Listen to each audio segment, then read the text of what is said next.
انت عارف اللي وراك وعارف ان المفروض تقوم تعمل الحاجات دي كلها، تخلص البيبان اللي وراك واليونتات اللي وراك، تخلص وتذاكر وتلم اللي وراك وتبطل تأجل. بس في حاجة بتمنعك. ايه الحاجة اللي دايما بتمنعك وبتخليك تأجل وتتأخر وتسوف وتقول هبدأ بكرة؟ مهما سمعت فيديوهات، مهما خططت، مهما عملت، دايما بتفشل وبتحس انه بترجع لورا مش بتتقدم. مهما سمعت، مهما عملت، دايما بتفشل اكتر من المرة اللي قبلها. قادر تعمل اللي انت عايزه في المنهج، اول حاجه المتراكمه عليك، لدرجه انك انت بقيت بتشوف الناس الملتزمه دي ناس متميزه، وان الالتزام ده حاجه صعبه جدا، حاجه انت استحاله تكون عندك. طب ايه اللي بيفرقك عن الناس دي؟ ايه اللي بيفرق بينك وبين الناس الملتزمه دي؟ هل هم اتخلقوا ملتزمين؟ لا، اكيد في خطه، في حاجه، في هدف هم فاهمينه وعارفين ازاي يوصلوا له. علشان كده لو الموضوع ده بيهم حد النهارده، فاحنا هنحل الموضوع ده من جذور. فلو يهمك الموضوع ما تنساش تشترك في القناه. وعلشان نحل المشكلة دي لازم نفهم الموضوع من جذوره. علشان نفهم من جذوره لازم نعرف انه ازاي التأجيل بيجي على حياتنا. التأجيل بيجي على حياتنا بالفعل، انه مطلوب مني ان اعمل جهد معين، مطلوب مني ان الم الباب ده مثلا قبل مثلا ما ندخل في الباب التاني، مطلوب مني ان اخلص اليونتات دي، مطلوب مني ان الفيزياء احل فيها، مطلوب مني جهد، مطلوب مني سهر، مطلوب مني تركيز، مطلوب مني ان اعمل الحاجات دي كلها. مطلوب منك جهد، مطلوب منك تعب، ومطلوب منك حاجات كتيره. فعلشان كده عقلك بيحصل ايه؟ عقلك بيخاف. ولما عقلك بيخاف بيأجل، وكل ما عقلك خاف اكتر كل ما انت أجلت اكتر، وكل ما عقلك أجل كل ما انت عجزت انك تخلص اللي وراك وتعمل اللي عليك. وده بيخليك تحس انه انت فاشل ومحبط ومش قادر تعمل اي حاجة، ودايما بتقول انا بأجل ليه؟ ليه بأجل؟ حل التأجيل، مشكلة التأجيل. ما انت لازم تفهم المشكلة، لان المشكلة تخصك. لازم تفهم. هل دلوقتي حاليا لو انت محتاج انك تعرف حاجة، مش لازم تفهمها الاول عشان تعرفها؟ اللي بيحصل كالتالي: مخك بيخاف فبيأجل، وبعد ما يأجل انت نفسك بتخاف، وكل شوية بتقول هبدأ بكرة، هبدأ بكرة، بكرة أصحى بدري أبدأ، بكرة لما الساعة تيجي 9 أبدأ، لما تيجي 9:30 هبدأ، خلاص 9:30 خليها لما تيجي 10 لازم أبدأ، والساعة مقفولة لازم أبدأ، وأنا محدد إن أنا هبدأ في الساعة الفلانية. لازم يعني الساعة 28 دقيقة، لأ لازم 9. لازم ابدا وانا صاحي وانا مصحصح وانا فايق، لازم اروح اجيب كوبايه نسكافيه، لازم اشرب قهوه، لازم. كل دي تأجيلات وهروب علشان عقلك ما يحطكش في الفعل. عقلك بيهربك من الفعل. ليه؟ طيب هو بيعمل كده عقلي معايا، هو ليه ماشي ضدي؟ هو مش ماشي ضدك، انت اللي مخوفه. عقلك خاف من كتر ما انت متصور كم الحاجات اللي وراك وكم ان انت لازم تعملهم بسرعه، فهو خايف. هيعمل ايه؟ خايف، علشان كده بيخليك تأجل تأجل تأجل. ومش بس كده، كمان لما عقلك يقول خلاص خلينا نبدا، بس لازم تروح تعملي كوبايه قهوه علشان اصحصح معاك، علشان انت مدخلني على حرب هنخلص بابين النهارده في المتراكم عليك، وهنذاكر الجديد وهنعمل وهنسوي. انت كل ده مخططه وكاتبه وقاريه وعارف ان انت هتعمل كده. وانت بتشرب القهوه بتمسك التليفون، سكرول سكرول سكرول، الساعه بتيجي 10:30، انت كنت قايل 10، 10:30، 10 و11 و12، بتعدي بالتاع ساعتين عليك وانت في نفس المكان ولسه ما بداتش اللي قلت هبداه. عن ده كل اللي كان بيحصل معانا وبيحصل مع اغلبنا حاليا، بس مش كل الطلاب بتعرف تخرج من المرحلة دي. المرحلة دي لازم الطالب يقف وقفة كده مع نفسه، يبدأ يفهم المشكلة من جذورها وازاي يتعامل معاها وما يتجاهلش. حتى لو اتجاهل هيجي، حتى لو اتجاهل قط، انت هبلشي قط. المهم بعد ما يحصل معاك الموضوع ده لفترة تبدأ تشك في نفسك، تقول ما يمكن انا فعلا ما اقدرش، يمكن انا فعلا ما اقدرش انجز، يمكن انا فعلا ما اقدرش الم المتراكم عليا، يمكن انا مش قادر فعلا افهم واحل المشكلة دي، المشكلة فيا انا، لازم الاقي حل لنفسي، انا فاشل. ومية الف صوت جوه دماغك وكلهم طاقة سلبية، كلهم كلام سلبي عن قدراتك وعن انك انت فعلا مش قادر انك تبدأ وانك تخلص اللي وراك، ودايما بتأجل لبكرة والبعده وهكذا. ده انه حصل معاك لفترة انك انت مش فاهم تتعامل ازاي مع مشكلة التأجيل، هوب بدأت انك تشك في نفسك وتشكك في نفسك. واللي ما سمعش فيديو الخمس نصايح يروح يسمعه، احط لكم الفيديو هنا، الفيديو ده مهم جدا وبيتكلم فعليا. وفعليا اخر نقطة، اللي مش عايز يسمع الفيديو كله، اخر نقطة بتتكلم عن انه فعلا احنا ظالمين نفسنا جدا لما احنا بنشك في نفسنا ومش بنفهم ان احنا قادرين ان نتعامل بالطريقة صحيحة مع نفسنا تخلينا نخلص كل اللي ورانا. لا، بنبدأ نشك في نفسنا بدل ما احنا نعالج المشكلة بنشك، يعني بعد ما كل حاجة خربت نشك بقى ان احنا مش قادرين.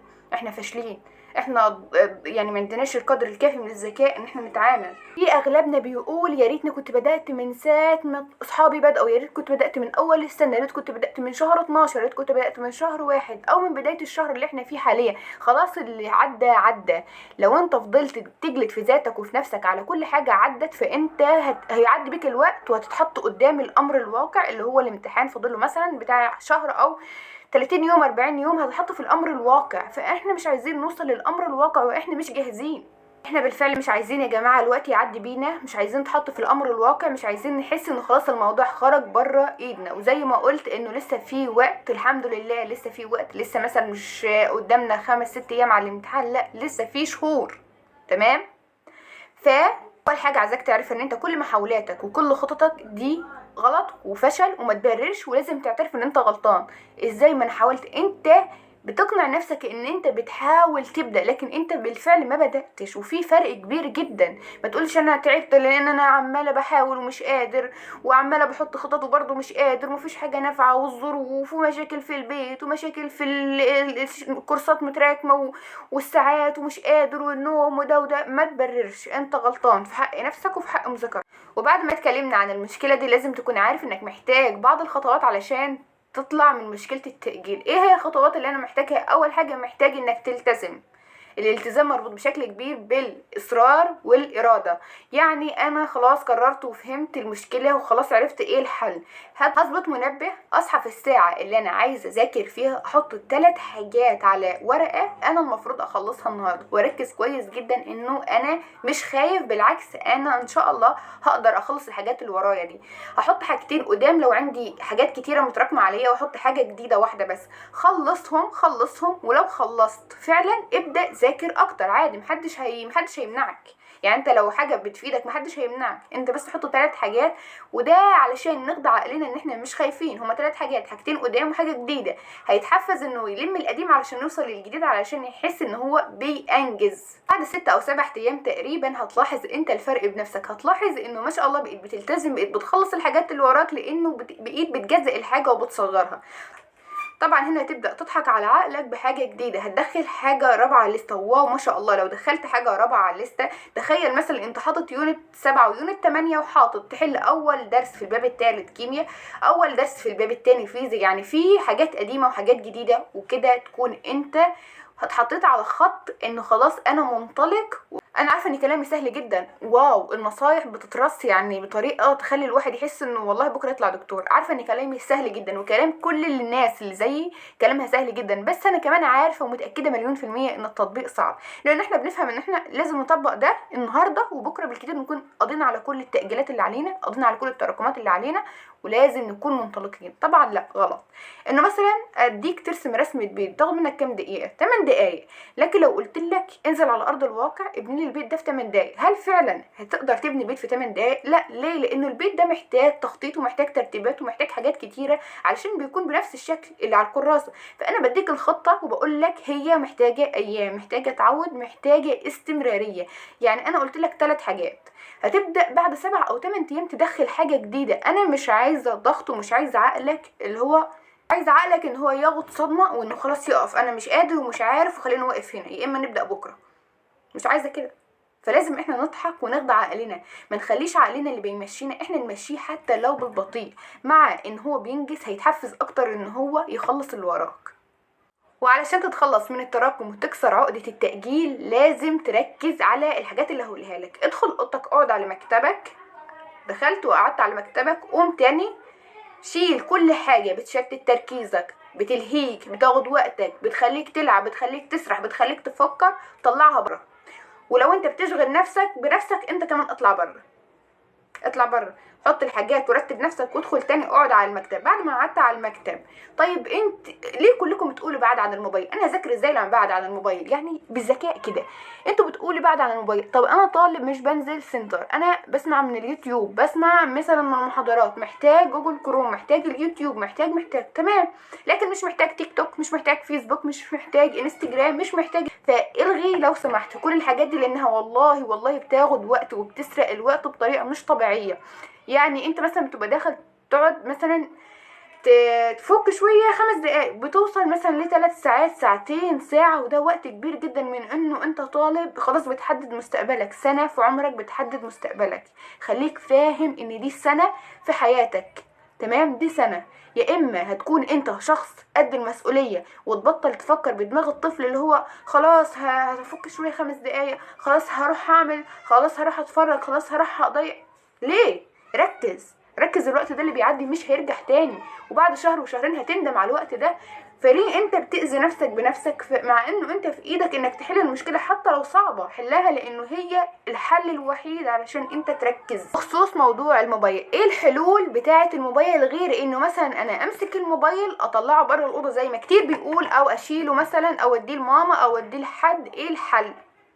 تمام، الحل يا اما تحذف التطبيقات اللي هي ملهاش لازمه وبتضيع وقت وانت عارفها كويس ايه التطبيقات اللي بتضيع لك وقتك. انت مش صغير ومش جاهل عن اللي بيأذيك، بالعكس انت عارفه، لكن علشان نخدرك وعلشان نبنجك وعلشان اعطيك راحه مؤقته انت مستمتع لحظيا بيه، لكن هو هيأذيك وانت عارف ان هو بيأذيك.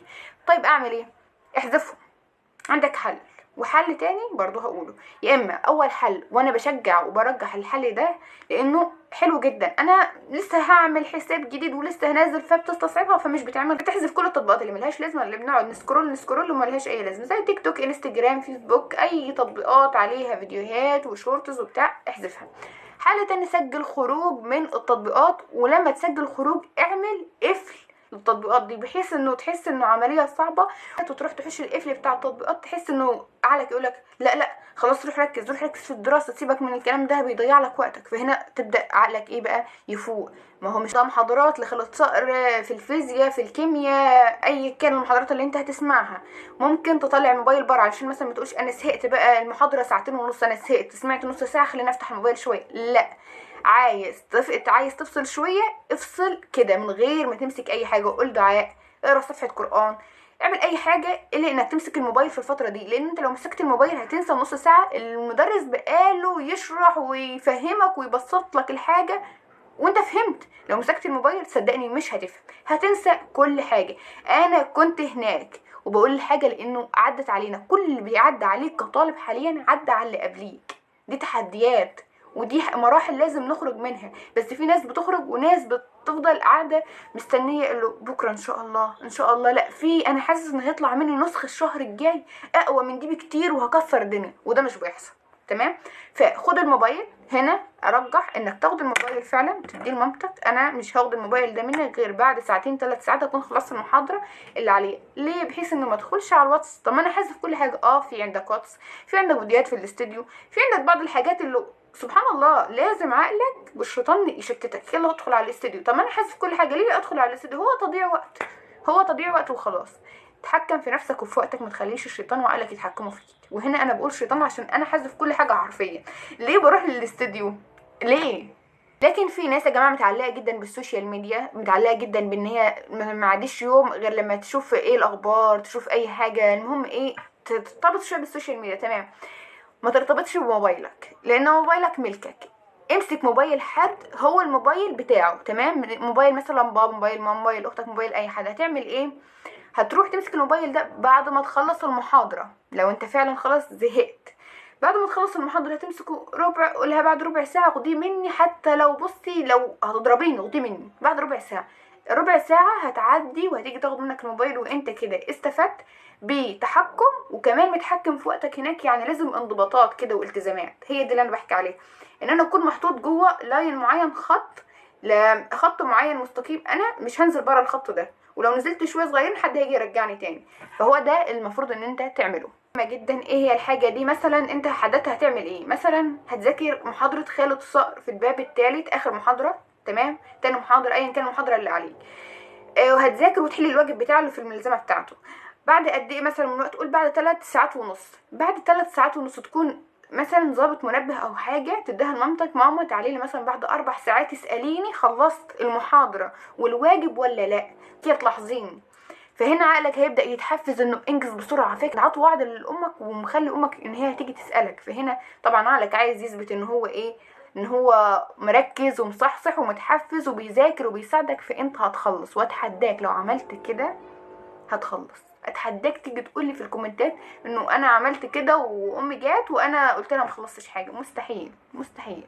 قلت لامك تعالي بعد 4 ساعات كمان، حطيت وقت زياده، فانت اكيد هتخلص الواجب والشرح والمذاكره والحل في ال4 ساعات دول. المحاضره هتخلص بواجبها بحلها بكله في ال4 ساعات دول، وده حلو. يعني مثلا انك تقول لها مثلا تاني يوم تعالي مثلا بعد ساعتين شوفيني عملت ايه، وهاتيلي مثلا كوبايه نسكافيه معاكي، هاتيلي حاجه معاكي، فده حلو. حاول تساعد نفسك، محدش هيجي يقعد معاك في البيت، حاول تساعد نفسك.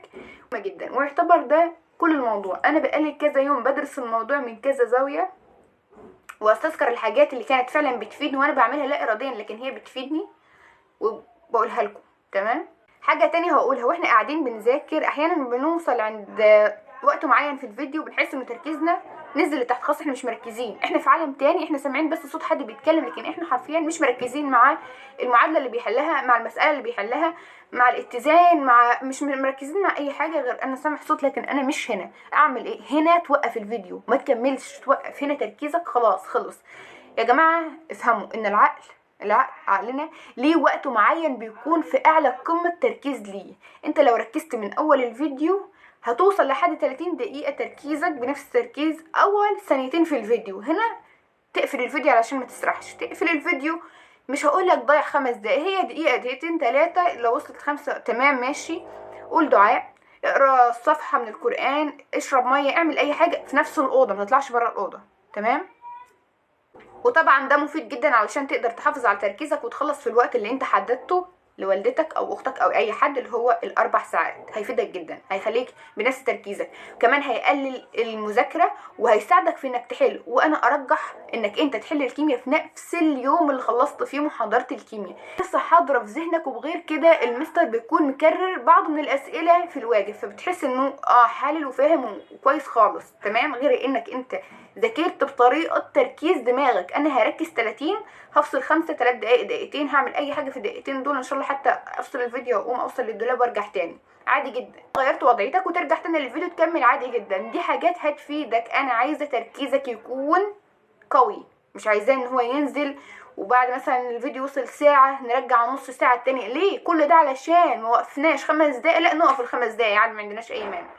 دايما امشي مع نفسك بطريقة الجزاء. يعني لو انا خلصت المحاضرة دي في الوقت المعين ده انا هعمل، يعني احط اكتر حاجة انا بحبها قدامي، واقول انا لو خلصت بالفعل الحاجة اللي انا المفروض اعملها دلوقتي في الوقت اللي انا محدده، انا هاكل الحاجة دي، انا هلعب اللعبة دي، انا هعمل الحاجة دي، احطها قدامي. بس استحالة اقرب منها غير لما اخلص الحاجة اللي المفروض اخلصها في الوقت المعين. عقلك علشان في حاجة محفزة هناك عجباه هيستمتع بيها، هيبدأ يشتغل ويساعدك. لازم لو انت بتأجل كتير لازم تضحك على عقلك وتخدعه ببعض الحاجات اللي هي هتحفزه انه يمشي معاك، انه ما يخافش، انه ما يخليكش تأجل، ما يخليكش خايف، ما يخليكش عاجز انك تعمل حاجة. انا واحدة منكم عارفة ان في كتير منكم هيطنش الكلام، او معظم الكلام هيطنشه ويقول لا مش كده، مش هي دي الحل، مش هو ده، لا هو ده الحل. مفيش سحر، مفيش حد بيجي كده ملتزم وبيمشي لحد ما يخلص كل سنة ما هو ولا عليه تراكمات ولا عليه اي حاجة. لازم علشان احنا نتقدم لازم نعمل شوية التزامات، لازم نركز، لازم نعرف ايه اللي بيأذينا ونبعده عننا، لازم نعرف ايه اللي بيضيع وقتنا ونبعده عننا، لازم نعرف ازاي نضحك على عقلنا علشان عقلنا يزقنا لقدام ويخلينا ننجز. لازم نحط كذا خطة وخدعة علشان نضحك على عقلنا ونتقدم. انت لما تكون عايز حاجة من حد اكيد عندك بعض الحيل عشان توصل للحاجة اللي انت عايزها، طبق الحيل دي اللي بتحفز مخك على نفسك علشان تقدر توصل. وحاجة اخيرة، بطل تفكر في النتائج من دلوقتي. انت مش مسؤول عن النتيجة، انت مسؤول عن السعي، وان ليس للانسان الا ما سعى. تمام. لازم تركز على سعيك وعلى جهدك وعلى اللي انت بتعمله فقط، ما تفكرش في النتيجة. انا خلاص طيب هعمل ايه، طب النتيجة طب احسبها ازاي، طب هجيب قد ايه في الفيزياء، هجيب قد ايه في الكيمياء، طب الانجليزي طيب مش عارفه ايه. ما تفكرش في النتائج، ما تفكرش في المجموع، ما تفكرش هتوصل ولا مش هتوصل. انت مش مسؤول، مش مسؤول عن اي حاجة. انت المطلوب منك حاجة تعملها. مطلوب منك ايه؟ مطلوب منك تذاكر وتركز وتخلص كل اللي وراك. هل مطلوب منك انك تتوقع النتيجة، تتوقع هتجيب كام؟ الكلام ده كله مش مطلوب منك، فما تحطوش دلوقتي قدامك وتفكر تفكيرات سلبية. كل ما هتشحن عقلك طاقة سلبية كل ما هيطلع عليك بتأجيلات وحاجات واكتئاب وانك تنام وانك مش قادر تقوم وحاجات هيطلع بيها غريبة عجيبة هتكون صعب انك تطلع من الموضوع ده. فكرت بطريقة سلبية، كل ما عقلك وقف وبطل يعمل اي حاجة غير انه يفكر، بقى عندك اوفر ثينكينج، من كتر ما انت بتفكر تفكر بطريقة سلبية عقلك وقف عطل خلاص، مش قادر يعمل حاجة. ما انت شحنته بالتفكير السلبي انه خلاص مفيش حل، فعقلك عمل ايه؟ عمل ستوب، خلاص مش هتحرك تاني، هعمل ايه؟ فبطل تفكر في النتيجة. دي اهم نصيحة في الفيديو كله عامة. تمام؟ ما بطلوا تفكروا اكتر ما بتعملوا. يعني ايه؟ يعني بطل تفكر كتير فهيحصل ايه، هعمل ايه، انا فشلت في كذا، انا يا ريتني عملت كذا، انا يا ريتني ما عملتش كذا. بطلوا تفكروا في حاجات خلاص ما فيش منها اي فايدة حاليا غير ان هي هتعطلك. كل ما فكرت اكتر كل ما قل الجهد، وكل ما زاد الجهد كل ما قل التفكير. دي معادلة حقيقية جدا. تمام؟ وعايز تسكت صوت دماغك، اتعب جسدك. فكروا بطريقة إيجابية، بطيئة، وادعوا لنفسكم كتير لأن احنا في أيام كبيرة. وما تفكروش في قوة الظروف اللي انتوا فيها، فكروا في قوة ربنا سبحانه وتعالى. وبكده أكون خلصت أهم فيديو يعتبر على قناتي. أشوفكم امتى في فيديو جديد إن شاء الله. باي.